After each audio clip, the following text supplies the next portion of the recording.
হাসিনা সেই বাকশালেরই উত্তরসূরি। সে হাসিনা এখানে বাস্তবায়ন করতে চেয়েছে, বাস্তবে বাকশাল থাকবে, কিন্তু উপরে থাকবে একটা গণতন্ত্রের মুখোশ, উপরে থাকবে সাংবিধানিক একটা শাসনতন্ত্রের নমুনা। এটা ছিল বাপ বেটির মধ্যে ব্যবধান, কিন্তু দ্রব্য একই। সুতরাং তারা সেখানেই আশ্রয় নিয়েছে যেখানে তাদের ঘরবাড়ি, তাদের শিকড় যেখানে, সেখানেই আশ্রয় নিয়েছে। আমরা সেই ভাষাটা এখন প্রয়োগ করতে চাই। বাংলাদেশের মানুষ বুঝতে পেরেছে, শেখ হাসিনা নিজে প্রমাণ করেছে তিনি এখানকার মানুষ কখনোই ছিলেন না, তারা এখানে রাজনীতি কখনো করেননি। এই দেশের গণমানুষের চিন্তা চেতনা তো দূরের কথা, এই দেশের মাটি মানুষের সাথে তাদের কোনোদিন সম্পর্ক ছিল না। যাই হোক, 24-এর ছাত্র গণ অভ্যুত্থান সংগঠিত হয়েছে, কেউ কেউ বলে 36 দিনে, কিন্তু আমাদের বুঝতে হবে এই 36 দিন অর্জন করার জন্য 36টা রক্তের সিঁড়ি আমাদেরকে বানাতে হয়েছে। সেই রক্তের সিঁড়ি বানানো শুরু হয়েছে 2009 সাল থেকে। সেই সিঁড়ি বানাতে বানাতে ফ্যাসিবাদ বিরোধী গণতান্ত্রিক আন্দোলন সংগ্রাম করতে করতে বাংলাদেশ জাতীয়তাবাদী দল বিএনপি সহ এই দেশের সমস্ত গণতান্ত্রিক রাজনৈতিক দল এবং শক্তিসমূহ, সামাজিক শক্তিসমূহ এবং রাজনীতির বাইরেও সাংবাদিক বন্ধুগণ সহ বিশ্ববিদ্যালয়ের ছাত্র এবং বিভিন্ন রকমের শ্রমজীবী মেহনতি মানুষরা এই ফ্যাসিবাদ বিরোধী গণতান্ত্রিক আন্দোলন অবদান রেখেছে, রক্ত দিয়েছে, শহীদ হয়েছে। শহীদ আবরারের পিতাকে দেখে আজকে তাই মনে হয়েছে। আজকে এখানে যারা এসছেন গুম খুনের শিকার হয়ে, যে চুলিকে দেখে আমার তাই মনে হয়েছে আমি নিজে একজন শিকার, এই গুমের শিকার। তারা কারা? তারা এই প্রত্যেকটি এক একটা সিঁড়ি নির্মাণের জন্য অবদান রেখেছে। যারা 2009 সাল থেকে 2024 পর্যন্ত এই ইতিহাসটাকে একত্রিত করবেন, তাতে দেখবেন আপনারা 709 জন গুমের শিকার ব্যক্তিকে দেখবেন।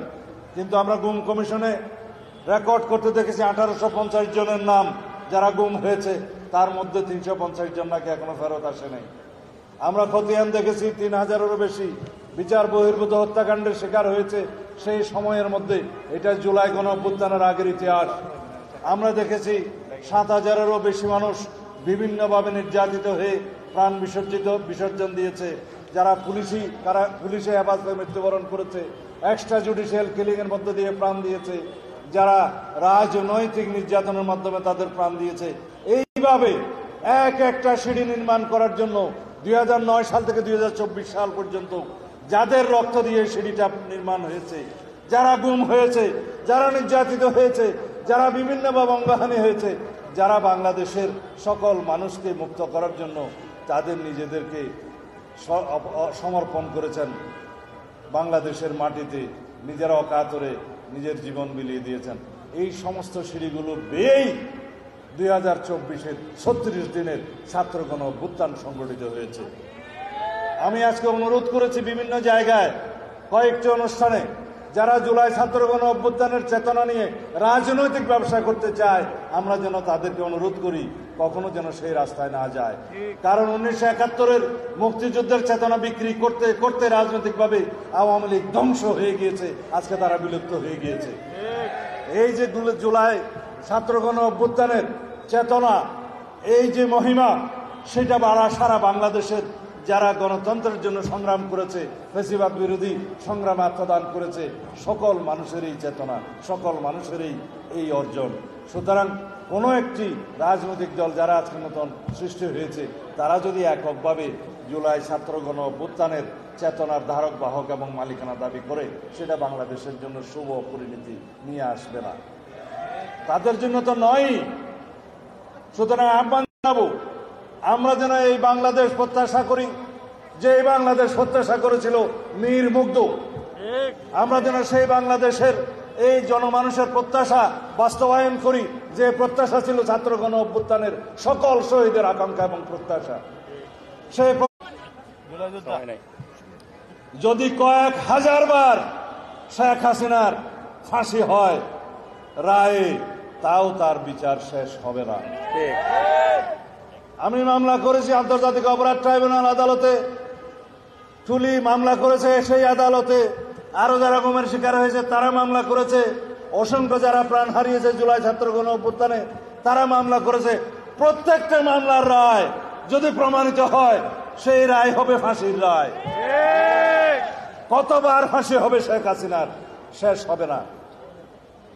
মুজিব এবং হাসিনার ইতিহাস বাংলাদেশে গণতন্ত্র হত্যার ইতিহাস, হত্যাযজ্ঞের রাজনীতির নামে অপরাজনীতি প্রণয়নের ইতিহাস, সাংবিধানিকভাবে এই দেশে গণতন্ত্র হত্যার ইতিহাস। তাদের ক্ষমা নয়। বাংলাদেশের এই দেশ থেকে যতদিন পর্যন্ত আপনারা আওয়ামী বাকশালীর সমস্ত অপরাজনীতির মূলোৎপাটন করতে না পারবেন, ততদিন পর্যন্ত এই স্বৈরাচারী শাসন ব্যবস্থা প্রত্যাবর্তনের একটা সম্ভাবনা থেকে যাবে। কিভাবে সেই উৎপাদন করবেন? শুধু নির্বাচন করে? এখানে তো এসে মনে হয়েছিল কাকে মনোনয়ন দেবে সেটা যেন নির্ধারণ করা হয়। নির্বাচন হচ্ছে গণতান্ত্রিক প্রক্রিয়ার একটি ধারণা। গণতন্ত্র হচ্ছে সকল মানুষকে নিয়ে নির্বাচনের মধ্য দিয়ে জনপ্রতিনিধিদের নিয়ে রাষ্ট্র পরিচালনার একটি ধারণা। কিন্তু স্বৈরশাসন, ফ্যাসিবাদ নির্বাচিত প্রতিনিধিদের মাধ্যমে প্রতিষ্ঠিত হতে পারে। তাহলে কিসের সংস্কার দরকার? জনগণের, আমাদের মানসিক সংস্কার দরকার।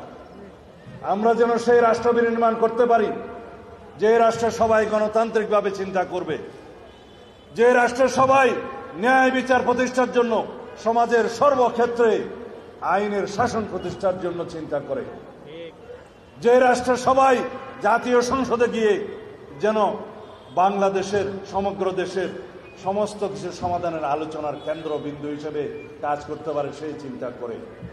নির্বাচিত জনপ্রতিনিধিরা যেন সার্বভৌম জনগণের সত্যিকারের সার্বভৌমত্ব সেখানে প্রতিষ্ঠা করে, সেইভাবে আমরা একটা রাষ্ট্র যেন প্রতিষ্ঠা করি। আমাদের শহীদদের আকাঙ্ক্ষা, মুক্তিযুদ্ধের শহীদদের আকাঙ্ক্ষা, জুলাই গণ অভ্যুত্থানের শহীদদের প্রত্যাশা এবং জন আকাঙ্ক্ষা, সারা বাংলাদেশের মানুষের যে প্রত্যাশা এবং আকাঙ্ক্ষা এখন আসমান সমান হয়ে গেছে, সেই প্রত্যাশাকে আমরা ধারণ করে আগামী দিনে ইনশাআল্লাহ একটি শক্তিশালী গণতান্ত্রিক রাষ্ট্র বিনির্মাণ করব। আমাদের সামনে নেতৃত্ব দিবেন দেশনেত্রী বেগম খালেদা জিয়া এবং তার সুযোগ্য উত্তরসূরি শহীদ রাষ্ট্রপতি জিয়া রহমানের সুযোগ্য উত্তরসূরি আমাদের নেতা জনাব তারেক রহমান। সেই দিনের প্রত্যাশায় এবং আমরা সবাই যেন এমন একটি রাজনৈতিক সংস্কৃতি প্রতিষ্ঠা করি, চর্চা করি, অব্যাহত রাখি, যে রাজনৈতিক সংস্কৃতির মধ্য দিয়ে, গণতান্ত্রিক সংস্কৃতির মধ্য দিয়ে অপরাজনীতি, ফেসিবাদী রাজনীতি এবং বিগত দিনের ফেসিবাদী সমস্ত অপসংস্কৃতি বিলুপ্ত হয়ে যায়, আওয়ামী লীগ সমূলে মূল উৎপাদন হয়ে যায় বাংলাদেশের মানুষ।